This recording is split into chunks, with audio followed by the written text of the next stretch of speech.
పాకిస్తాన్లోని 9 ఉగ్రవాద శిబిరాలపై భారత సైన్యం చేసిన దాడిని యావత్ భారతావని ముక్త కంఠంతో ప్రశంసించింది. ప్రజలంతా జయహో భారత్ అంటూ నినాదాలు చేస్తున్నారు. సోషల్ మీడియాలో భారత సింహనాదాన్ని అభినందిస్తూ పోస్టులు పెడుతున్నారు. ఒక రకంగా ఇది యుద్ధ సన్నాహకమే అయినా పాక్పై యుద్ధం జరిగితే భారత్ ప్రతీకారం తీర్చుకోవాలని ఆశిస్తున్నారంతా. భారత వ్యూహాన్ని విపక్షాలు సైతం సమర్థిస్తున్న వేళ వామపక్షాలు మాత్రం యుద్ధం వద్దంటూ శాంతి వచనాలు పలకట్టం ఇక్కడ విశేషం. పాక్తో భారత్ యుద్ధం చేయటాన్ని కమ్యూనిస్ట్ పార్టీ ఆఫ్ ఇండియా సమర్థించదని చెప్పారు ఆ పార్టీ నేత నారాయణ. యుద్ధం వద్దంటూ ఆయన విడుదల చేసిన వీడియో ఇప్పుడు సోషల్ మీడియాలో వైరల్గా మారింది. ఉగ్రవాదులపై దాడిని తాము సమర్థిస్తామని చెబుతూనే పాక్పై యుద్ధం మాత్రం వద్దంటున్నారు సిపిఐ నారాయణ. ఉగ్రవాదులను హతమార్చటానికే భారత ఆర్మీ ట్రైనింగ్ తీసుకుందని, పాక్పై యుద్ధం చేయటానికి కాదని చెప్పారు. ఉగ్రవాదులను చంపటం మాత్రం న్యాయమేనంటున్నారు ఆయన. ఉగ్రవాదుల నిర్మూలనలో పాకిస్తాన్ కూడా మనకు సహకరించాలంటున్నారు.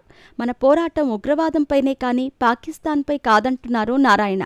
ఒకవేళ యుద్ధమే జరిగితే అది ఉగ్రవాదానికి ఊతమిచ్చినట్టవుతుందని లాజిక్ చెబుతున్నారు. ఉగ్రవాదుల్ని పెంచి పోషిస్తుంది పాకిస్తాన్. అలాంటి పాకిస్తాన్కి దెబ్బ తగలకుండా కేవలం ఉగ్రవాదుల్ని మాత్రమే మట్టుబెట్టాలంటే ఎలా? 9 స్థావరాలపై జరిగిన దాడుల్లో ప్రాణ నష్టం జరిగింది. ఉగ్రమూకకు గాయాలయ్యాయి కూడా. గాయాల పాలై ఆసుపత్రుల్లో చికిత్స పొందుతున్న వారిని పాక్ ఆర్మీ అధికారులు పరామర్శించటం గమనార్హం. దీంతో పాక్ కుతంత్రం బట్టబయలు అయినట్టయింది.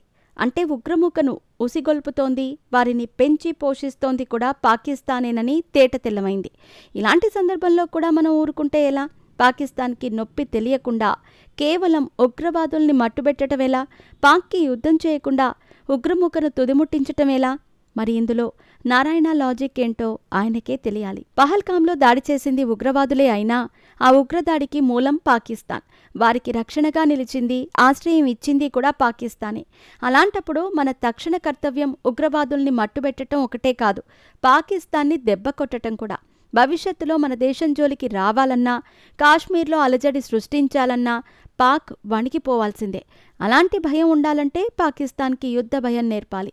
అంటే ఖచ్చితంగా అవసరమైతే మనం యుద్ధం చేయాల్సిందే. మరి వామపక్షాల సిద్ధాంతం ఏంటి?